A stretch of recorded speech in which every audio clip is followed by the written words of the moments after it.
সূরা বাকারার প্রথমেই আল্লাহ একটা ঘোষণা দিয়ে কোরআন শুরু করেছেন। এই সেই কিতাব যাতে কোনো সন্দেহ নাই। সূরা সাজদার প্রথমে আল্লাহ আবার আর একটি ঘোষণা দিয়েছেন। এতে কোনো সন্দেহ নেই যে এই কিতাব আল্লাহ রাব্বুল আলামিনের কাছ থেকে অবতীর্ণ। কোরআন নাজিলের আগ মুহূর্ত পর্যন্ত মুহাম্মদ সাল্লাল্লাহু আলাইহি ওয়াসাল্লাম ছিলেন মক্কার সবচেয়ে বিশ্বাসভাজন এক ব্যক্তি, আল আমিন নামে পরিচিত সবার কাছে। কিন্তু ওহী প্রচারের সাথে সাথেই মানুষ তার বিরুদ্ধে একাট্টা হয়ে যায়।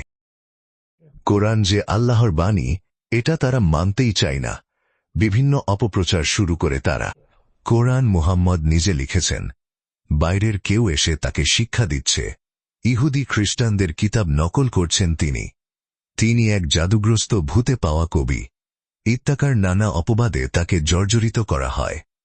তাদের এইসব অপবাদ খণ্ডন করার জন্য রাব্বুল আলামিন নিচের আয়াতে স্পষ্ট ভাষায় ঘোষণা দিয়েছেন, নিশ্চয়ই এই কিতাব মহান আল্লাহর কাছ থেকে অবতীর্ণ। এটা নতুন কোন ঘটনা নয়। এর আগেও নবী রাসূলদের উপর কিতাব নাজিল হয়েছে।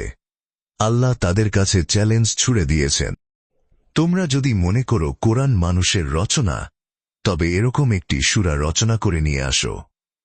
মক্কার কাফেরেরা সেই চ্যালেঞ্জ গ্রহণ করতে ব্যর্থ হয়েছে। এইভাবেই আল্লাহ তার বাণীকে সমুন্নত রেখেছেন যুগ যুগ ধরে। আল মুতানজিলুল কিতাবি লা রাইবাত ফীহি মিন রাব্বিল আলামিন। আলিফ লাম মিম। এই কিতাবের অবতরণ বিশ্বপালনকর্তার নিকট থেকে, এতে কোনো সন্দেহ নেই। কোরআন কি বলে? বইয়ের ৪র্থ খণ্ড থেকে নেওয়া।